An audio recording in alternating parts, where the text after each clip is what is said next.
الحمدللہ والصلاة والسلام علی رسول اللہ وعلی آلہ وصحبہ وموالہ۔ محترم بھائیو، السلام علیکم ورحمۃ اللہ وبرکاتہ۔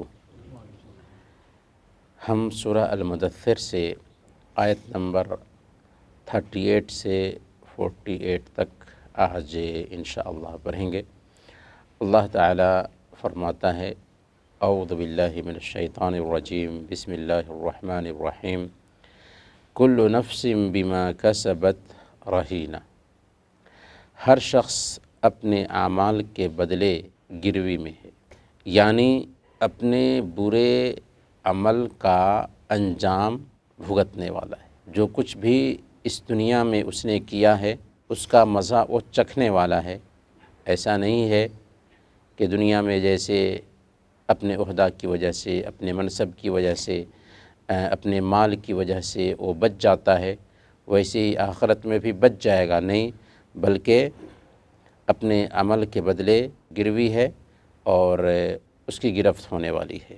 الا اصحاب الیمین، سوائے دائیں ہاتھ والے کے، یعنی سوائے ان مسلمانوں کے جو مخلص ہیں، جنہوں نے توبہ کی، جنہوں نے اطاعت کے کام کیا، ایسے لوگ اپنی گردنوں کو جہنم سے آزاد کر لیں گے۔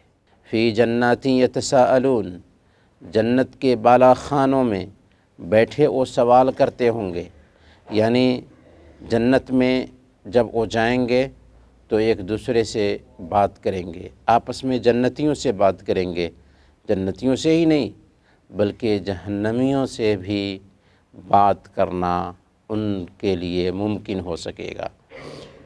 عن المجرمین، جہنمیوں سے، یعنی جہنمیوں سے وہ لوگ جنت میں ہوتے ہوئے، جنت کا مزہ لیتے ہوئے، اور جہنمیوں سے جو جہنم میں چل رہے ہوں گے اور بہت ان سے دور ہوں گے، اس کے باوجود بھی وہ ان سے بات کر سکیں گے۔ چنانچہ جنتی جہنمیوں سے بات کریں گے اور بات کرتے ہوئے ان سے پوچھیں گے کہ تم کیوں جہنم میں آ گئے؟ دنیا میں تم تو مال والے تھے، عہدہ والے تھے، دولت والے تھے، تمہارا نام چلتا تھا، تمہاری شہرت تھی، لیکن تم جہنم میں کیوں آ گئے؟ ما سلککم فی سقر، تمہیں دوزخ میں کس چیز نے ڈالا؟ آخر کیوں جہنم میں آ گئے؟ قالوا لم نک من المصلین، وہ کہیں گے ہم نمازی نہ تھے۔ وہ جواب دیں گے ہم نمازی نہ تھے۔ یعنی سب سے پہلا جہنمیوں کا اگر کوئی جواب ہو سکتا ہے تو وہ یہی ہوگا کہ ہم نماز نہیں پڑھتے تھے۔ اس سے نماز نہ پڑھنے کی، نماز سے غفلت کرنے کی خطرناکی کا اندازہ لگایا جا سکتا ہے کہ یہ نماز اصل میں اسلام اور کفر کے بیچ حد فاصل ہے۔ نماز ایک مسلمان کی پہچان ہے۔ نماز کے بارے میں ہی سب سے پہلے کل قیامت کے دن پوچھ گچھ ہونے والی ہے۔ اسی لیے جہنمی جب جہنم میں جائیں گے اور جنتی جہنمیوں سے پوچھیں گے کہ تمہیں کس چیز نے جہنم میں داخل کیا، تو سب سے پہلا جواب ان کا یہی ہوگا کہ ہم نمازی نہ تھے، ہم نماز نہیں پڑھتے تھے۔ وَلَمْ نَكُ نُطْعِمُ الْمِسْكِينَ، اور مسکینوں کو کھانا نہیں کھلاتے تھے، یعنی ہم اپنے مالوں کی زکوٰۃ نہیں دیتے تھے جن سے مسکینوں کو کھانا کھلا سکیں۔ ہم بخیلی کرتے تھے، ہم کنجوسی سے کام لیتے تھے، ہم اپنے مال کو سمیٹ کر رکھتے تھے، سینت کر رکھتے تھے۔ ہم نے اپنے مالوں کو خرچ نہیں کیا، مسکینوں کو کھانا نہیں کھلایا، بلکہ مسکینوں کو دھکے دیے۔ وَكُنَّا نَخُوضُ مَعَ الْخَائِضِينَ، اور ہم اسلام کے خلاف جو بحث کرنے والے تھے ان کے ساتھ مل کر کے بحث اور مباحثہ میں لگے رہتے تھے۔ اسلام کے خلاف جو بات کرنے والے لوگ تھے ان لوگوں کے ساتھ بیٹھ کر کے ہنسی مذاق کرتے تھے، بحث کرتے تھے، مسلمانوں کے خلاف بات کرتے تھے، اسلام کے خلاف بات کرتے تھے، طرح طرح کی باتیں کیا کرتے تھے، کیونکہ ہمیں چڑ تھی اسلام سے، ہمیں چڑ تھی مسلمانوں سے۔ وَكُنَّا نُكَذِّبُ بِيَوْمِ الدِّينِ، اور قیامت کے دن کو جھٹلاتے تھے۔ ہم یہ نہیں سمجھتے تھے کہ ایک دن قیامت بھی ہوگی، وہاں پہ ہم اللہ کے ہاں حساب و کتاب بھی چکائیں گے۔ ان چیزوں کا ہم انکار کیا کرتے تھے، ان چیزوں کو ہم جھٹلاتے تھے۔ حتیٰ اتانا الیقین، یہاں تک کہ ہمیں موت آ گئی۔ یقین سے مراد موت ہے، جیسا کہ اللہ تعالیٰ نے دوسری جگہ پر بیان فرمایا وَاعْبُدْ رَبَّكَ حَتَّى يَأْتِيَكَ الْيَقِينُ، اپنے رب کی عبادت کرتے رہو یہاں تک کہ تمہیں یقین آ جائے، یعنی موت آ جائے۔ وَاعْبُدْ رَبَّكَ حَتَّى يَأْتِيَكَ الْيَقِينُ، اپنے رب کی عبادت کرتے رہو یہاں تک کہ موت آ جائے، موت تک اپنے رب کی عبادت کرتے رہو۔ تو وہ جہنمی بھی کہیں گے کہ ہم انہی حالات میں رہے، نماز سے غافل تھے اور مسکینوں کو کھانا نہیں کھلاتے تھے، گپ کرنے والوں کے ساتھ تھے، آخرت کا انکار کرنے والوں کے ساتھ تھے، شریعت کے باغیوں کے ساتھ بیٹھ کر کے بحث مباحثہ کیا کرتے تھے اور آخرت کے دن کو جھٹلاتے تھے، یہاں تک کہ موت آ گئی اور اس حالت میں ہم پہنچ چکے۔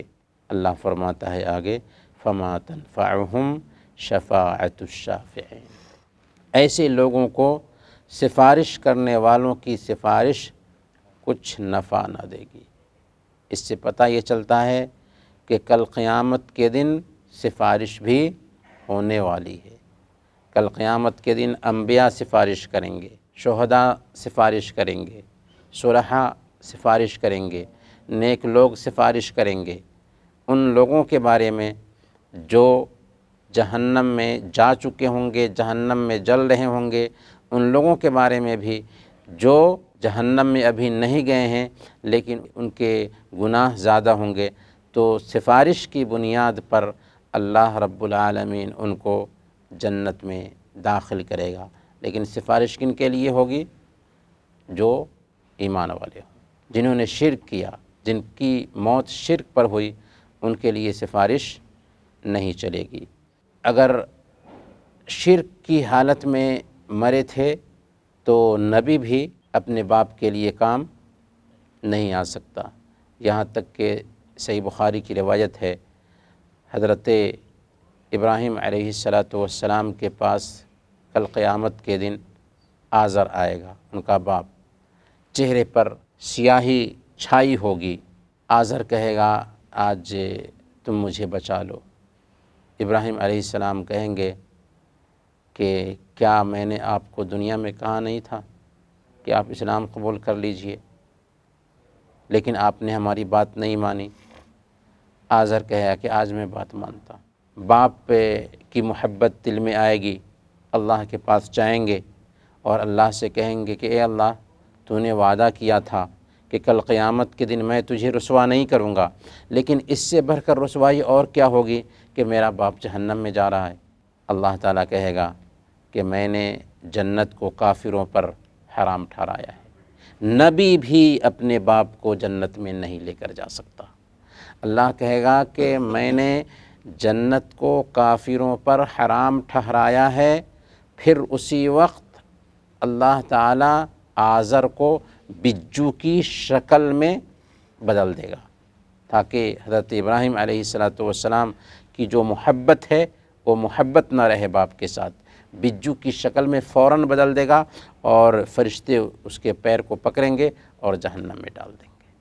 تو ایک نبی بھی اپنے باپ کو جنت میں نہیں لے جا سکتا اگر وہ ایمان سے محروم ہے تو۔ ہاں، اگر کوئی جہنمی تھا تو اس کے لیے اس بات کی اجازت ضرور ہے کہ ایک نبی اگر سوال کریں ان کے عذاب میں تخفیف کے لیے تو ایسا ممکن ہے، اور یہ تخفیف ہوئی ہے کن کے لیے؟